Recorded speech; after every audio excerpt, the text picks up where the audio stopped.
मनीष सिसोदिया की गिरफ्तारी के बाद आम आदमी पार्टी को बड़ा झटका लग गया है, जिसके बाद उन्होंने अपने दिमागी संतुलन को भी खो दिया है। जी हां, लगातार आम आदमी पार्टी के कार्यकर्ता और नेता देश भर में सड़कों पर उतरकर मनीष सिसोदिया के समर्थन में लगातार प्रदर्शन कर रहे हैं। ये वही पार्टी है जो कभी ईमानदारी का परचम लहराकर, ईमानदारी का झंडा लेकर राजनीति में घुसी थी और आज भ्रष्टाचार के सपोर्ट के लिए इतना बड़ा हंगामा क्रिएट कर रही है। कई जगह पर तो कार्यकर्ताओं को पुलिस वालों ने गिरफ्तार भी कर लिया है, क्योंकि उनकी अपील के बाद भी ये कार्यकर्ता शांतिपूर्वक प्रदर्शन नहीं कर रहे थे। धारा 144 भी लागू कर दी, फिर भी ये लोग मान नहीं रहे थे और उसके बाद पुलिस को इन्हें गिरफ्तार करना पड़ा, हिरासत में लेना पड़ा।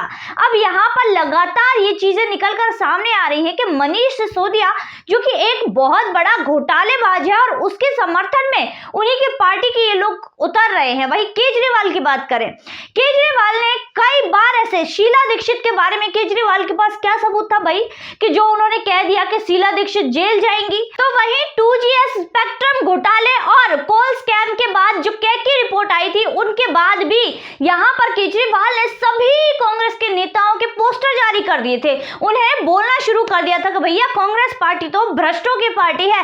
अब भैया, अब आप बताइए कि आपकी पार्टी क्या ईमानदारों की पार्टी है? भ्रष्ट ईमानदारों की पार्टी? हाँ जी हाँ, भ्रष्टाचार वो ईमानदारी से करते हैं, जेबें ईमानदारी से भरते हैं, जनता का पैसा ईमानदारी से खाते हैं। ये थी इनकी ईमानदारी। तो अब इनकी जो ईमानदारी है, भ्रष्ट ईमानदारी, वो सामने आ चुकी है। अब केजरीवाल लगातार ये चीजें कह रहे हैं कि मोदी सरकार है वो डर गई हमसे। केजरीवाल ये कह रहे हैं कि दिल्ली का शिक्षा मॉडल मनीष सिसोदिया ने इतना अच्छा बना दिया तो मोदी सरकार ने दिल्ली के बच्चों का भविष्य खतरे में डाल दिया। इस तरह की बातें कर रहे हैं।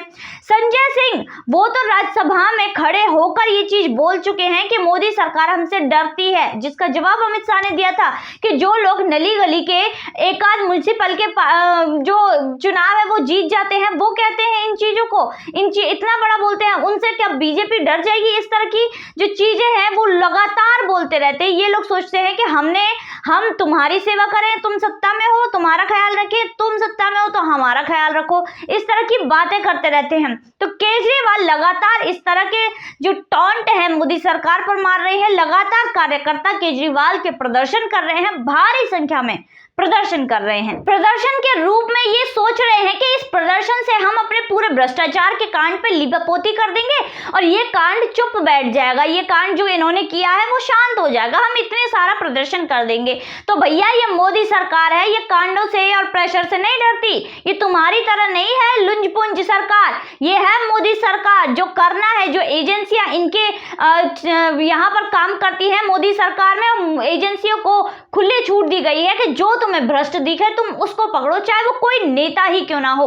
तो यहाँ पर मोदी सरकार में ये चीजें नहीं हो पाएंगी। तो आम आदमी पार्टी लगातार प्रदर्शन कर रही है। अब भैया, आम आदमी पार्टी ठहरी आम आदमी पार्टी, इन्हें जब कोई भी नहीं मिलता तो सीधे एक ही टारगेट होता है। वो कौन होता है? आप समझ गए होंगे, नरेंद्र मोदी जी। लगातार नरेंद्र मोदी जी को ये लोग गालियां दे रहे हैं, अभद्र भाषा का प्रयोग कर रहे हैं। सोचिए, देश के प्रधानमंत्री के लिए ये अभद्र भाषा का प्रयोग कर रहे हैं और इस दिन को काला दिवस मानने की भी बात कर रहे हैं, जिस दिन मनीष सिसोदिया की गिरफ्तारी हुई।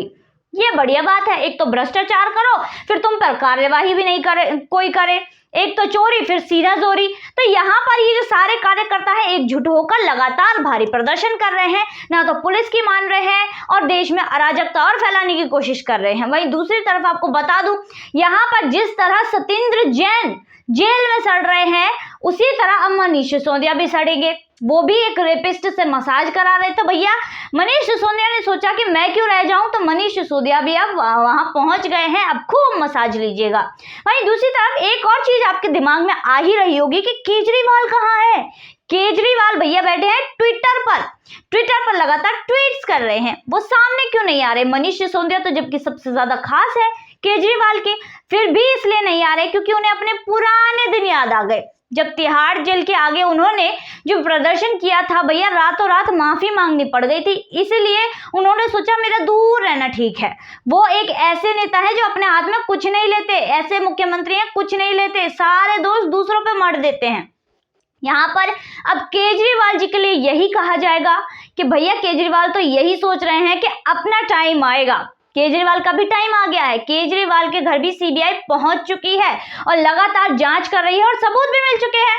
6-7 फोन का यहाँ पर इस्तेमाल किया गया, पर सिम तोड़ दिए। अब भाई तुम चालू अपने आप को समझते हो, पर इतने भी नहीं हो, इतने भी स्मार्ट नहीं हो। सिम तोड़ दिए, IMEI नंबर कहाँ जाएगा? वो अब सबूत सीबीआई को मिल चुका है, तो केजरीवाल का नंबर भी जल्दी आएगा। तो समीर महिंदू, विजय नायर और इसके अलावा दिनेश अरोड़ा, इसके अलावा जो यहाँ पर अभिषेक बोयनपल्ली है, ये सभी अब पीछे पीछे वहां पर पहुंच चुके हैं, एकजुट हो चुके हैं। अब बारी है केजरीवाल की।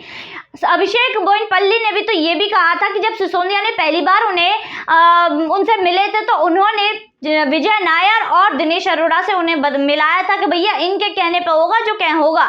तो उसके बारे में आपको बता दूं, जब अभिषेक बोयन पहली बार मनीष सिसोदिया से मिले थे, तो तब उन्होंने पहली बार विजय नायर और दिनेश अरोड़ा से इन्हें मिलवाया। कहा भैया ये है करता धरता, इनसे के साथ इनसे बनाओगे, इनके कहने से ही सब होगा। जिसके बाद कॉटलाइजेशन के जो दिनेश अरोड़ा को 20 करोड़ रुपए यहाँ पर अभिषेक बोयनपल्ली द्वारा दिए गए, और उन्होंने किसको दिए? उन्होंने दिए, बताइए, विजय नायर को। विजय नायर कौन है? आम आदमी पार्टी का नेता। तो भैया अब हो गया दूध का दूध और पानी का पानी। विजय नायर जो एडवर्टाइजमेंट बनाया करता था वोडका को लेकर, इसके अलावा शराब के धंधे किया करता था, ये आम आदमी पार्टी के नेता बताते हैं, सूत्र बताते हैं कि वो इससे खफा थे। भैया केजरीवाल जी से भी खफा हो गए, क्योंकि एक ऐसा बंदा जो शराब का व्यापारी है, अचानक से पार्टी में उसे ले लिया जाता है, पॉलिटिकल ब्रांडिंग के लिए उसे जगह दे दी जाती है, बिल्कुल केजरीवाल के बगल में बिठा दिया जाता है, सभी नेताओं के सर का ताज बना दिया जाता है, सर पर लाकर बिठा दिया जाता है। तो भैया सब खफा होंगे ही, क्योंकि बाकी लोग इतनी मेहनत करके पार्टी में आए हैं और ये भैया खाली पीले आकर आ गए और कुर्सी पर बैठ गए। तो इसलिए इससे सभी नेता खफा थे। वहीं दूसरी तरफ केजरीवाल से भी थे। अब केजरीवाल का ही अगला नंबर है, तो अब केजरीवाल जी भी मसाज करवाने उस रेपिस्ट पे मनीष सिसोदिया और सत्येंद्र जैन के पास जाने वाले हैं। वहीं आपको बता दो केजरीवाल प्रदर्शन क्यों नहीं कर रहे? केजरीवाल इसलिए नहीं कर रहे क्योंकि केजरीवाल को पता है मैं अपने मुंह पर क्यों खाऊं। पिटने के लिए मेरे कार्यकर्ता है, जाएंगे धारा से 144 तोड़ेंगे, भारी प्रदर्शन करेंगे, अवहेलना करेंगे रूल्स की, तो पिटेंगे। इसलिए केजरीवाल तो भैया ट्विटर खेल रहे हैं। मैं तो ट्विटर पे बैठूंगा, ट्वीट करूंगा और मजे लूटूंगा, लगातार मोदी पर टारगेट करूंगा। तो यही मेरा काम है, पिटने के लिए मैंने छोड़ दिए हो, तुम पिटो। तो केजरीवाल के दिमाग की ये स्ट्रेटेजी है कि वो भैया पिटने नहीं आएंगे, पिटेंगे उनके नेता ही, कार्यकर्ता ही। तो आज की वीडियो में बस इतना ही, फिर मुलाकात होगी ऐसी वीडियो के साथ। तब तक के लिए देखते रहिए थिंक टैंक।